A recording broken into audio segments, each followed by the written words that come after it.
Okay, welcome to this deep dive.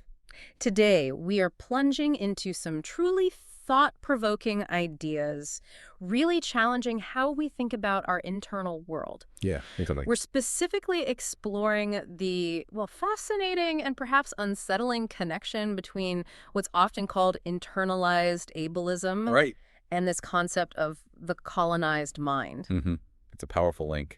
And it's not just about, feeling bad about yourself. It's digging into the systems that shape how we feel. Exactly. We're mainly drawing from this really powerful piece that dives deep into these concepts. Okay. And the author argues, quite compellingly, I think, that these aren't actually separate issues at all. Interesting. They weave together personal experience, particularly as an autistic person, with wider research to trace exactly how this connection might work. So our mission then for this deep dive is to really get to grips with how these dominant systems can sort of impose their ways of understanding onto minds that operate differently. And what that means for how we see ourselves, right?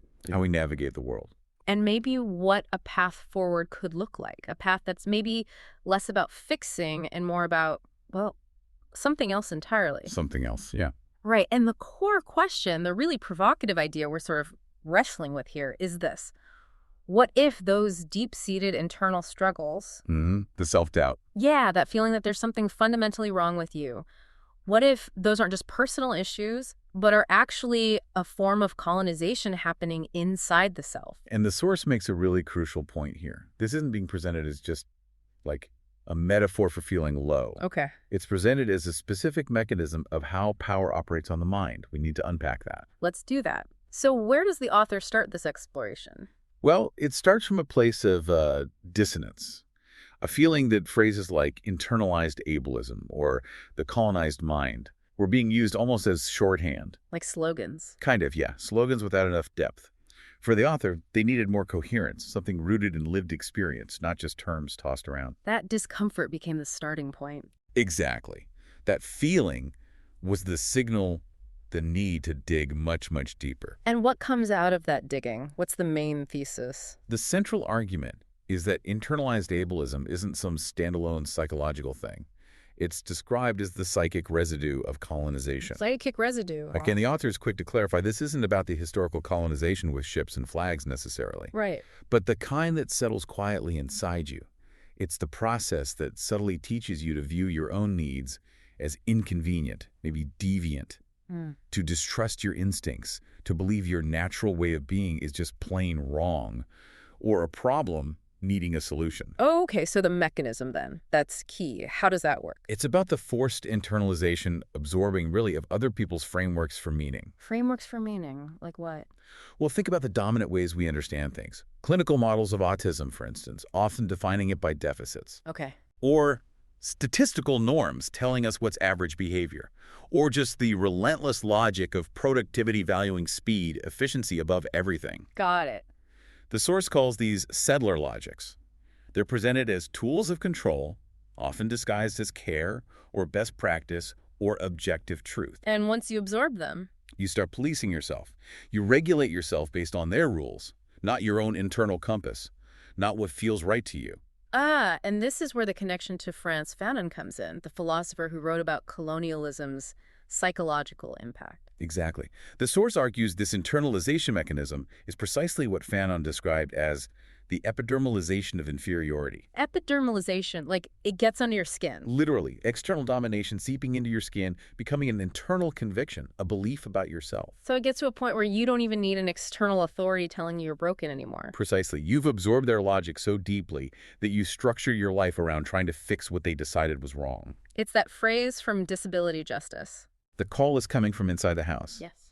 And the source emphasizes this isn't just a description of feeling bad. It's presented as a diagnosis of a structural process hitting the self. And this impact, it's not felt equally by everyone, is it? It's amplified. Absolutely. In societies built on, white supremacy, capitalism, ableism systems that thrive on defining normal and pathologizing difference, minds already marked as unruly or unproductive or just different neurodivergent minds, disabled minds, they experience this colonization not as some secondary thing, but fundamentally They're already seen by the system as as failures of design, essentially, right from the start. So if we understand it this way, then just trying to get rid of internalized ableism, that suddenly feels like not quite the right goal. Exactly. That language still kind of puts the problem in us, doesn't it? Yeah, like it's something inside me I need to fix. Right. The source argues that truly understanding it demands seeing it as colonization. Mhm. It means recognizing the logics that frame your mind or body as a problem are the same kinds of logics historically used to frame entire cultures, languages, ways of being as primitive or pathological. So it's more like a structural implant embedded by systems. Yes. Not just a personal failing you can just, think your way out of with affirmations. Which means the work ahead is framed as something much bigger than just self-improvement. It's framed as decolonizing the mind. Okay. And what does that mean in this context? It means actively refusing those frameworks that were never yours to begin with. It's about reclaiming your own sense-making. Rewriting the stories. Rewriting the metaphors you use for your inner world, yeah. Restoring timelines that might be non-linear, not driven by external demands. And refusing the silence. Fundamentally. Yeah. Refusing the silence imposed on your true self. Yeah. And like the source, this deep dive is trying to trace that difficult but really essential process. Okay, let's pull back the curtain a bit more. How does this machinery of power actually work? Because the source connects internalized ableism and the colonized mind through this shared power system. Yeah, they run on the same kind of engine, using a shared toolkit. And this power isn't usually overt force, like physical coercion. It's more subtle. Much more subtle. It shapes the very atmosphere, defining what counts as normal, real, good. It often arises disguised. How so? As seemingly neutral things, like instructions given with permission, or unspoken codes like professional tone, or guidelines presented as best practice, or even just cold, hard data. And what's the goal of this more subtle power? It wants to convince you it wasn't constructed. Yeah. That its way of seeing the world is the only rational way. That its values are just neutral. Objective. Exactly. Neutral, objective, inevitable. And once you accept that premise, you adapt, you conform, often without even realizing you're aligning with a very specific cultural framework. One designed by and for those already in power within it. Precisely. Yeah. It's quite insidious, actually, because you end up doing the policing yourself. How does that happen? Well, the dominant culture is just presented as how things are. Right. Normal. So you learn to see yourself through its lens, its approved perspective. And then you start regulating your own behavior based on that. You become your own enforcer, adjusting your tone, your posture, speeding up or slowing down your pace to match what's expected. Rehearsing masking? Rehearsing masking, yes. Diligently shaving off the parts of you that don't seem to fit the mold. And often you're told this is growth or maturity. And the longer that goes on. The harder it becomes to even tell the difference between the performance and your authentic self. Wow. That really brings home Fanon's idea, again, the epidermalization of inferiority. It really does. It's that process where the systemic devaluation, those constant subtle messages that you're less than if you don't conform, just seeps deep inside, into your skin, your breath, your bloodstream. Like Fanon wrote about racial colonization. Yeah, I begin to suffer from not being a white man. I am overdetermined from without. I discover my blackness through the eyes of the other. It's that external gaze becoming internalized. Which brings us right back to the call is coming from inside the house. Exactly. What starts as external discipline surveillance, being categorized, controlled from outside, it morphs into internal regulation. It goes beyond just behaving right. You start to believe the right way is the only valid way. You become fluent, maybe even eloquent, in the very language used to erase parts of yourself. And for people whose minds or bodies are already marginalized, the source stresses this isn't just theory, it's the daily grind. It's the everyday effort of passing. Yeah, constant contortion. To be seen as readable, speakable, acceptable by systems that were never built for you, or maybe even designed to keep you out. It sounds exhausting. Cognitive pressure, sensory pressure. Narrative pressure, too. It's described as a theft of coherence. Your internal reality is made illegible or framed as wrong, and adapting to that is mistaken for progress. But the source is really clear. This isn't progress. No, it's domestication. It's described vividly as empire in the bloodstream. So what's the way out, according to the author? It involves stopping the performance. Refusing to measure your worth by its standards. Naming the system. Naming the system, creating the pressure, yes. Naming the wound it inflicts. And then beginning that complex, probably lifelong process of becoming whole on your own terms, not theirs. And a critical point the source makes is that the mind being subjected to all this, it wasn't a blank slate to begin with? No, absolutely not. It was already othered, already disciplined within this society, often from birth. That's a crucial layer. In a society built on ableism, capitalism, white supremacy, certain minds are just automatically placed outside the norm. And made subject to discipline, categorization, control, right from the start. And this isn't just like an abstract social theory. The source says it's embedded in actual things. Oh, yeah. In policy and educational approaches, even woven into the fabric of peer-reviewed research itself. Can you give some examples from the source? Sure. Think about the medicalization of neurodivergence, autism, ADHD. They're framed primarily as disorders, right? Problems to be managed or cured. Right, the whole process. Referrals, assessments. Assessments, labels, interventions. The language used, the structure of the system itself, it's often designed more for legibility to the power structure than for the actual support or flourishing of the person. Okay. What about movement? Things like stimming. Exactly. Stimming, fidgeting, rocking. These are often natural, purposeful behaviors within a person's own system. But they get pathologized. Seen as symptoms, disruptions. Yeah, stripped of their meaning, targeted with behavior plans to try and extinguish them.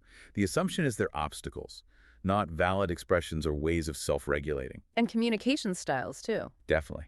The diverse ways people speak or don't speak, use silence, echolalia, scripting, even pause differently. They get misunderstood, judged. Judged against a single narrow standard of what fluent or clear communication looks like, which is implicitly neurotypical. You're often taught speed equals fluency, conformity equals clarity. The source argues these aren't just simple misunderstandings. No, they're described as active, ongoing processes of colonization, impacting cognition, perception, expression itself. And there's research backing this up. Yes, the source brings in several studies.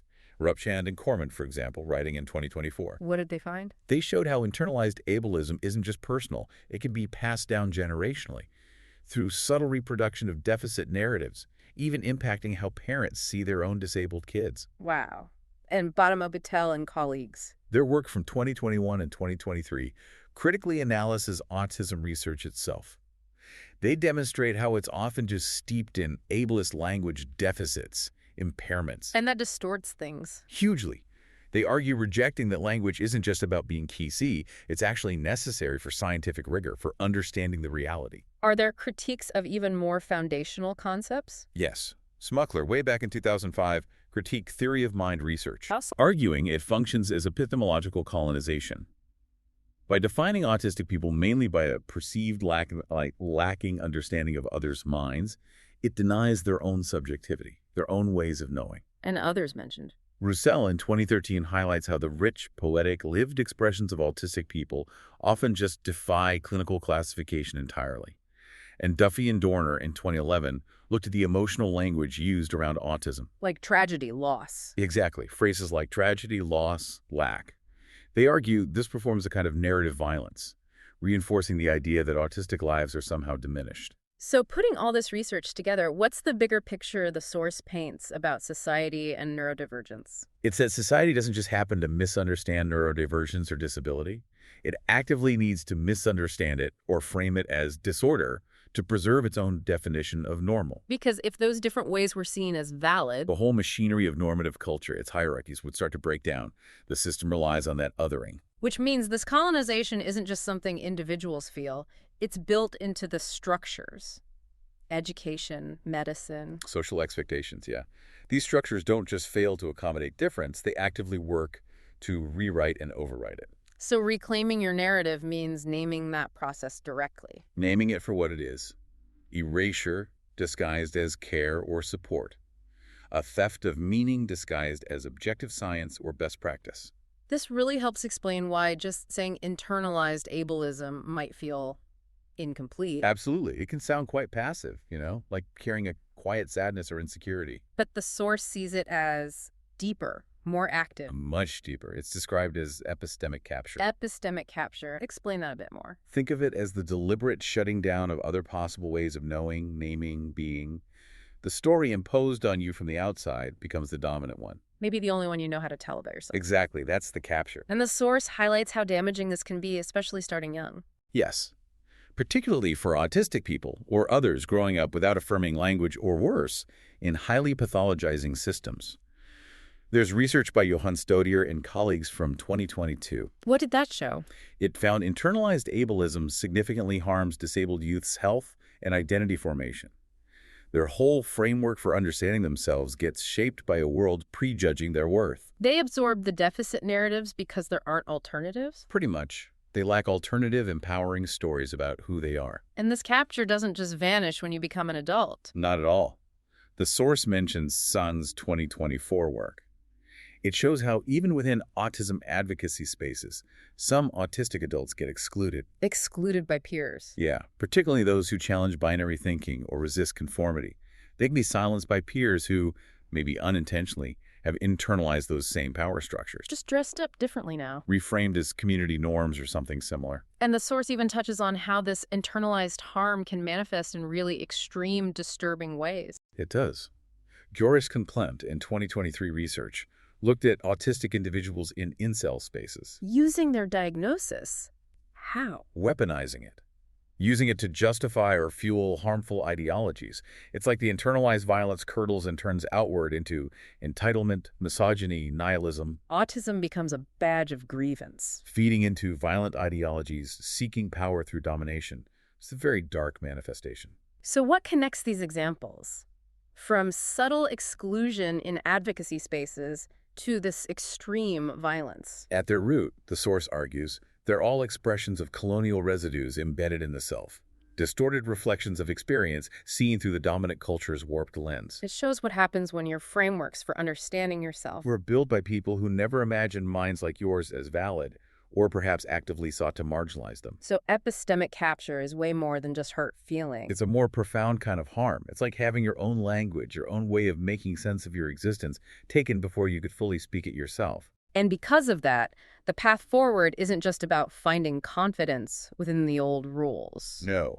The source frames it as a project of rewriting the archive, Yeah. personal and collective, actively unlearning the imposed narratives and logics. Refusing that inner voice that says your story only counts if it fits their terms. Exactly. It's not just healing. It's fundamentally about liberation. Yeah. And that liberation has to start in the realm of meaning and knowledge, where the theft first happened. This perspective completely reframes that common goal of getting rid of internalized ableism, doesn't it? It really does. The source suggests that phrase itself is still kind of stuck in the grammar of pathology. How so? It implies the fundamental problem is in us. Like we need to remove a toxin or fix a defect inside ourselves. But the source asks, what if the real problem, the core wound, is the framework, the one that labeled you as broken to begin with? Exactly. What if that's the thing that needs dismantling, not you? And this leads to the idea of epistemic disobedience. Yes. Which means actively refusing to think or make sense of the world using the very tools, the very language that wounded you. Sort of walking away from the master's grammar, as the source puts it. Entirely. Consciously choosing different ways to know and speak. And the source brings in even more research to really nail down this deep colonial connection. Yeah, Fiona Kumari Campbell's work from 2008 is crucial here. What's her argument? She argues compellingly that understanding internalized ableism requires the lens of critical race theory. Because they operate similarly. Both operate as internalized systems colonizing the self through language, power dynamics, surveillance, fundamentally reshaping thought. So challenging internalized ableism means challenging the underlying white, colonial, able-bodied norms it serves. And Hutchin and Lashevich in 2020 looked at Canada. Yes, explicitly tracing how ableism functioned as a colonial tool there. The pathologization of indigenous and disabled bodies wasn't accidental. It was used to justify Confinement, forced sterilization, institutional control. It was a direct instrument of colonialism, organizing society around productivity, docility, control. And they argue its legacy continues. It still shapes things today. And even something seemingly neutral, like statistics. Gets tied in. Arneal, in 2024, reveals how statistical practices weren't developed neutrally. They emerged partly as a eugenic colonial mechanism. To do what? To sort, rank, and contain populations deemed undesirable by the dominant power. And those historical logics still subtly shape how things like autism are studied and diagnosed today. As if numbers or deficit charts could capture lived truth. Right, as if they could speak for complex human experience. So for the author of the piece we're discussing, all this research basically confirmed a feeling they already had. A deep bodily knowing that the violence experienced wasn't incidental, it was architectural, built into the systems. And understanding that changed how they approached healing. Less like fixing something broken. Much more like reclamation. Yeah. Reclaiming metaphors that felt authentic. Honoring non-linear time. Finding ways to communicate that fit them. In rhythm, image, pause. Whatever felt true, rather than forcing experience into language that wasn't meant to hold it. Refusing to apologize for slowness or density or not being a neat soundbite. This perspective really challenges the whole concept of cure, then. Deeply. The source argues cure itself is often a colonial project in this context. Seeking to erase difference. Erase difference, force conformity to a fantasy of normal that never included people like the author in the first place. Whereas liberation asks a totally different question. Completely different. Not how do we fix you to fit the world, but how do we undo the world that insisted you needed fixing at all? And the source concludes that understanding all this, it isn't the end point. No, it's the start of something profound, a project of decolonization of self, story, sense-making, soul. It sounds like difficult work, definitely not a quick fix. Difficult, yes, but deeply real and necessary work. So there we are. We started with this phrase that felt dissonant, internalized ableism, and took this deep dive into understanding it not as just a personal flaw, but as a function of these deeply ingrained colonial systems. And the core insight, I think, is really powerful. Decolonizing the mind isn't just about boosting self-esteem. It's more fundamental. It's about actively unlearning the conditions that taught you your mind, your body, your way of being was fundamentally wrong. Refusing that idea that your worth depends on fitting in. Yeah, and consciously interrupting those ingrained scripts that play inside your head. The source offers some paths forward, right? Not like rigid instructions, but maybe invitations for you, the listener. Yes, invitations to consider. One is reclaiming disabled time. Meaning? Consciously honoring your own pacing. Letting slowness be a kind of quiet defiance against the relentless speed of the dominant culture. Okay. What else? Recentering story and metaphor, not feeling pressured to translate your rich inner world into only clinical or diagnostic terms. Speaking in ways that make sense to you. To your nervous system, your intuition. Not just someone else's spreadsheets or checklists. And seeking connection differently. Seeking kinship, not just conformity. Finding those rare spaces in people where belonging isn't about being the same, but about being recognized. Rooted in genuine recognition and acceptance of who you actually are. And maybe the most challenging one. And perhaps the most liberating. Writing new grammars entirely. Going beyond affirmations. Way beyond. Creating whole new ways of sensing, speaking, structuring truth that can finally hold your full complexity. Your dissonance, your nonlinear knowing, your whole self. Because, as the source concludes so beautifully, decolonizing the mind isn't about building something totally new. No, it's framed more as a return, a rerouting, a remembering of what was always there, underneath all the noise and imposition. And maybe that journey towards true healing starts, not when you finally learn to love the self you were told to hate, but when you fully grasp that the self you were taught to hate was never ever yours to begin with. Thank you for joining us for this deep dive.